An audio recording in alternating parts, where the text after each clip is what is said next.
Wannan yake cewa da Allah dakta wanda gabansa ya karkace yaya ake ya miƙe? To karkacewa gaban namiji abu ne wanda kamar ruwan dare yake, wato it is very common. Mostly maza suna gano karkacewa gaban nasu ne bayan sun balaga.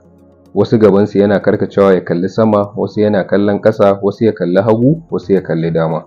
Irin wannan karkacewan normal ne, wato babu wata matsala as long as mutum baya jin ciwo ko kuma baya kasa yin fitsari ko kuma baya kasa yin exercise in the other room.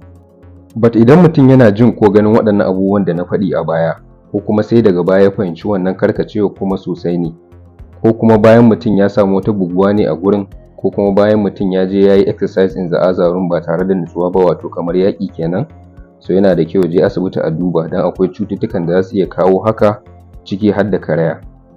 Mana ba iyaka ƙashi bane kawai yake iya karyewa, shi ma wannan yakan iya karyewa musamman idan mutum ya samu buguwa a gurin, ko kuma idan mutum yana wannan abun ba tare da nutsuwa ba.